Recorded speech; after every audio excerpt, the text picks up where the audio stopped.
साध्या वेशामध्ये हे सगळे SITच्या टीममधले अधिकारी होते आणि त्यानंतर मग ते थेट अशोक खरात याचा जो बंगला आहे या गोविंदनगर भागातला त्या ठिकाणी पोहोचले। त्या ठिकाणी सुरुवातीला चौकशी करण्यासाठी त्यांनी प्रयत्न केला, मात्र बंगल्याचं गेट बंद होतं आणि त्यामुळे अगदी शेजारच्या बंगल्यातून मग उडी मारून SITच्या अधिकाऱ्यांना अशोक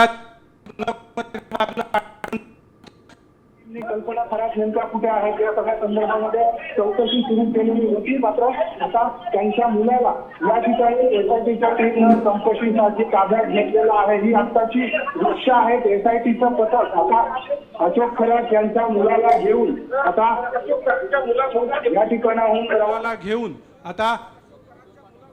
ठिकाणाहून रवाना होत आहे। कल्पना खरात यांच्या शोधासाठी खरं तर आता पोलिसांची पथकं जी आहेत ती काही वेळापूर्वी रवाना करण्यात आलेली होती। कल्पना खरात नेमक्या नाशिकमध्ये आहेत की अन्य कुठे याचा सध्या पोलिसांकडून शोध घेतला जातोय आणि याच तपासासाठी आता माहिती मिळवण्यासाठी SITच्या टीमकडून आता या ठिकाणी ताब्यात घेण्यात आलेला आहे।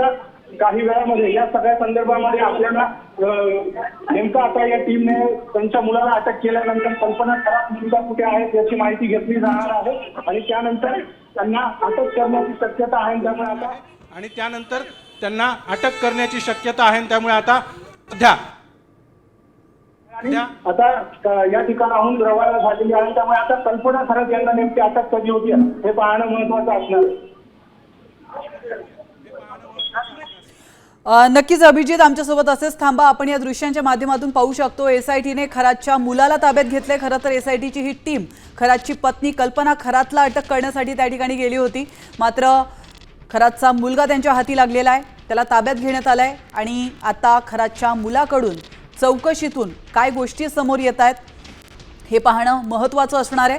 खरं तर कल्पना खरात हिचा आता या संपूर्ण प्रकरणामध्ये कसा सहभाग होता याकडे देखील सर्वांचंच लक्ष लागलेलं आहे। मात्र कल्पना खरात ही फरार आहे, ती पुण्याच्या दिशेने गेल्याचं बोललं जात आहे आणि त्यासाठी पुण्यात देखील एक टीम रवाना करण्यात आलेली आहे। कल्पना खरात हिचा शोध कधी लागतो आणि या प्रकरणामध्ये काय धागेदोरे अजून बाहेर पडतात हे पाहणं देखील महत्त्वाचं असणार आहे। भोंदू खरातचा मुलगा आता SITच्या ताब्यात आहे आणि या मुलाकडून चौकशीतून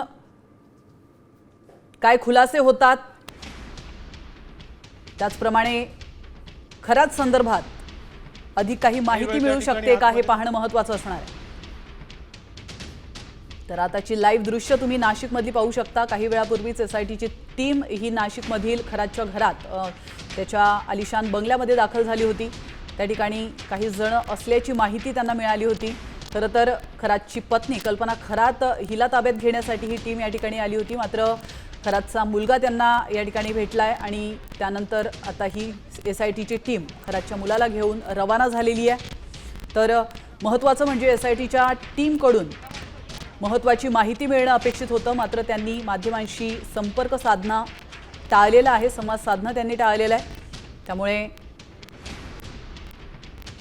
खरात याच्या मुलाला नेमकं ताब्यात घेण्याचं कारण काय आहे आणि त्या संदर्भात अरेस्ट वॉरंट त्यांना मिळालं होतं का या संदर्भात देखील अधिकृत माहिती मिळू शकलेली नाही आहे। कारण जसं की आपण पाहतोय की खरातच्या पत्नीला ताब्यात घ्यायचं होतं, मात्र मुलाला त्यांनी ताब्यात घेतलेलं आहे।